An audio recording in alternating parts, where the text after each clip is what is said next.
My bestie cheated on her man at 3 years. So I no longer have a bestie. I know some people are gonna call me a bad friend, but I really don't care because you know what? Loyalty is loyalty to me. And if you're gonna cheat on somebody you're in a committed relationship with, what are you gonna do to me? What are you gonna do to me? No, I'm pretty sure y'all done seen this clip, man, and a lot of people disagree with the sister, right? But we gonna go in the Bible and we gonna touch on what's going on with this sister, and I agree with the sister wholeheartedly, straight up and down. Let's go back to it. My bestie cheated on her man at 3 years. So I no longer have a bestie. And a lot of people don't like the way she handled it, but I'm gonna go in this Bible, man. Sometimes you gotta move like that because first and foremost, if you're around somebody that's moving like that, other people that see you hanging with that person think that you move like that as well. Watch this. This is Ephesians chapter 5 and verse 11. And have no fellowship with the unfruitful works of darkness, but rather reprove them. So this sister took the, took the route of just having no fellowship. Like, I'm not hanging with you no more. We're not best friends no more. That shit over with. We're not cool like that no more. But it's other ways where you can correct them, right? In most cases, when you start correcting people, they're not gonna want to be cool with you no more anyway. So the relationship pretty much done when you get into that bag of I'm going to correct you or just not hang with you no more. You know what I'm saying? So I agree with the sister wholeheartedly because if you're gonna be around somebody that's moving like that, best believe if they don't respect somebody that's probably dealing with them in a physical manner, like sexually, they ain't got no loyalty towards you. If they ain't got no loyalty towards somebody that they let enter into their body, that's crazy. Listen to this. This is Sirach chapter 13 and verse 15. Every beast loveth his like, and every man loveth his neighbor. All flesh consorteth according to kind, and a man will cleave to his like. So let's just say you in a situation where you friends with this person and you don't know that they move like that. But once you see that type of character, once you see that type of integrity, once you see that type of movements from a friend, you got to make the decision that sister made, man. We can't be cool like that because what the Bible say, it said all flesh consorteth according to kind, and a man will cleave to his like. 9 times out of 10, you're gonna hang around people that move and think just like you. So if you got a friend that will cheat on a man that's probably been holding her down for, like she said, 3 years, best believe y'all ain't friends for real. She has no loyalty to nobody. Period, point blank. I don't care how you slice that. It is what it is. Verse 17, what fellowship have the wolf with the lamb? So the sinner with the godly, because those two things don't go together. You're not going to have a wolf sit down with a lamb. The wolf is going to eat the lamb. It is what it is. And same in that situation. If you a person that want to be faithful to your man, and you hanging around with a chick that cheats on her man, 9 times out of 10, she's going to manipulate. I don't want to say manipulate. She's going to seduce you. She's going to start to bring you more towards her side. Watch this. I'm finna prove it.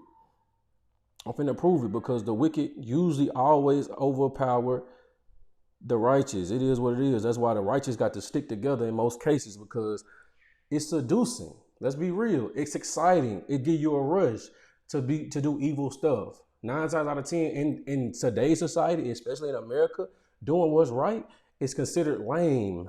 Watch this. This is Proverbs chapter 12 and verse 26. The righteous is more excellent than his neighbor, but the way of the wicked seduceth them. So when they talk about the wolf and the lamb, you can't, as a lamb, you can't just hang around the wolves like that. It is what it is. You're going to get devoured. The same way it's talking about right here in this verse. It say, but the way of the wicked seduceth them. You're going to get devoured, bro. You got to move around the same way this sister did.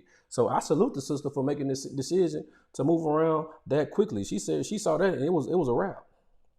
I salute that thing because we need a lot more sisters to start standing up like that and start calling their friends out on their BS. It is what it is. Watch this. Ecclesiastes chapter 27 and verse 12. If thou be among the indiscreet, observe the time, but be continually among men of understanding. Now pay attention to how they say. It said, if thou be among the indiscreet, please understand. If you're willing to cheat on your husband, if you're willing to cheat on your man of 3 years, you're indiscreet. You have no decorum. You have no morals and values. It is what it is. So if you in that bag, you ain't got no loyalty to no friend. It is what it is. Let's read it again. If thou be among the indiscreet, observe the time. Y'all done seen people when they tired of being in a situation, they keep looking at their clock. they keep looking at their watch. That's what that means. It's time to go. You ready to leave? Get up out of there. Observe the time. But be continually among men of understanding. And this is how this sister moving. Okay, this sister clearly don't understand what's going on. I got to find me other friends because I can't be around you if you moving like this, because 9 times out of 10, let's just be honest, that karma coming back, man. You got to pay for that. It is what it is. So if I'm standing too close to you, I might get the residuals of your punishment. It is what it is. And I don't want to be around that. Watch this. This is James chapter 1 and verse 8. A double-minded man is unstable in all his ways. Because if you're going to be in a relationship with somebody, right? If you don't want nobody to cheat on you, you got to start changing your ways as well. So if you can't be in a bag where you willing to cheat on your man for 3 years, but 9 times out of 10 he did that, you be ready to you know what I'm saying, blow stuff up. You ready to slash tires. You know what I'm saying? You ready to go to World War III. You can't move like that, man. It is what it is. Unstable. It's a double-minded man is unstable in all his ways. Don't move like that. It is what it is. Let's get some more. Cause we want to give the sister some praises for thinking like this, because you don't see this very often in the black community. You know what I'm saying? And if they are moving like this, they're not talking about it openly, because most of the time in our society, especially from our sisters, they champion the bad behavior. It just is what it is. It's sad to say that, but in our community, our sisters champion bad behavior. Watch this. This is Proverbs chapter 27 and verse 6. Faithful are the wounds of a friend, but the kisses of an enemy are deceitful. What does this mean? Let me jump up to verse 5. Open rebuke is better than secret love. That's what it's talking about, the wounds of a friend. Because if a friend is willing to correct you and check you and tell you that you're wrong, 9 times out of 10, it's going to hurt your feelings. 9 times out of 10. So you need that from your friends, because that's love according to the Bible. When you read Leviticus chapter 19, 17, when you read Ezekiel chapter 3, verse 17, that's love according to the Bible. To correct your brother and your sister is love according to the Bible. Let's read it again. Open rebuke is better than secret love. Faithful are the wounds of a friend, but the kisses of an enemy are deceitful. Because what happens in situations like this, right? Because I was just talking about how the sisters, it's almost like the sisterhood they stay on code for the most part. They are not going to call each other out for the BS that they do. That's what they're talking about. The kisses of an enemy are deceitful. Why? Because you still got to pay for that on the back end. You still got to pay for that. So y'all can sit around and act like y'all having these wonderful and thriving lives while y'all out here doing all this evil. But we know the truth. You at home crying all alone because you're a single mother and your life is messed up. It is what it is. It is what it is. It said the kisses of an enemy are deceitful, because if somebody's not going to correct you and check you about the wrong that you're doing, they hate you. It is what it is. When you see these older women not giving the younger sisters the true understanding of what's going on, they're not telling them, hey, you know this is wrong. You know you shouldn't do it like that, right? They hate them. It is what it is. Let's read it again. Open rebuke is better than secret love. Faithful are the wounds of a friend, but the kisses of an enemy are deceitful. Because you getting corrected and your friend hurting your feelings can save your life from time to time. Let's be real. What would have happened if her man would have caught her doing that and he murdered her? You know what I'm saying? That could have saved your life. Somebody correcting you saying, hey, don't do that. But you know, it is what it is. Let's get some more. Let's get some more. Last one. I feel like I've been talking really fast. Watch this. Ecclesiastes chapter 22 and verse 22. If thou hast opened thy mouth against thy friend, fear not, for there may be reconciliation, except for upbraiding or pride or disclosing of secrets, or a treacherous wound. For these things every friend will depart. Now, I got this because it's going over scenarios that a friend would leave, right?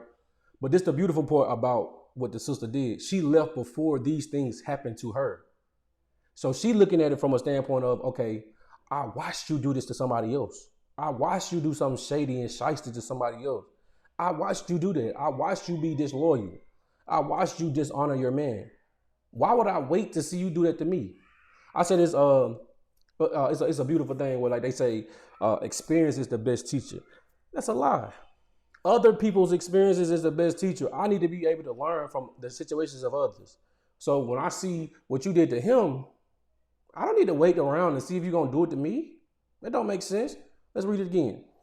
If thou hast opened thy mouth against thy friend, fear not, for there may be a reconciliation. Because sometimes friends get into it. You know what I'm saying? Y'all might say something that y'all don't like, but you don't have to just throw the friendship away because y'all might be able to reconcile and be like, hey, bro, I was wrong for that. You know what I'm saying? I apologize. It ain't gonna happen no more. Boom. Y'all can still be friends, right? Continue. Except for upbraiding or pride or disclosing of secrets or a treacherous wound. This is deeper stuff. This ain't just words no more. These ain't just small mistakes no more. This is character-based stuff where it's like, okay, this kind of embedded in you. It's kind of hard to just reconcile this when you have a character flaw that you need to fix. But it is what it is. The Bible said these are the reasons that you will lose a friend. You know what I'm saying? But it is what it is. But y'all let me know what y'all think in the comments, man, because I salute the sister for, for standing up and doing what's right in this situation and, calling out the BS, man. My bestie cheated on her man at 3 years. So I no longer have a bestie. I know some people are going to call me a bad friend, but I really don't care because you know what? Loyalty is loyalty to me. And if you're going to cheat on somebody you're in a committed relationship with, what are you going to do to me? What are you going to do to me? And that's crazy because I know a lot of brothers, we get a bad rap because they say, like the sisters say, we don't try to hold our friends accountable. You'd be surprised how many times brothers be on the phone with their homeboys and their homeboys really trying to speak some sense into them like, hey, bro, like you got a good girl. You need to stop treating her like that. And that nigga you can't make nobody do nothing. Like at this age that I'm 30. At this age, I know for a fact, you cannot make nobody do anything. The best you can do is give them advice. So it's like holding them accountable. The only person that can hold them accountable is the person that they with. The best we can do is try to tell him not to do what he doing. That's it. And I know for a fact, a lot of people don't think that black men do that with each other, but I feel like black men are more harsh on black men than anybody because we understand how we gonna be viewed from other people, especially the brothers that got a good head on their shoulders. Now, some brothers, they don't give a damn at all. And them the brothers most dudes try to stay away from. You know what I'm saying? You start seeing in the friend group, okay, this dude don't care about nothing. This dude don't care about life. Okay, we might need to stop hanging with him. You know what I'm saying? But y'all let me know what y'all think in the comments, man.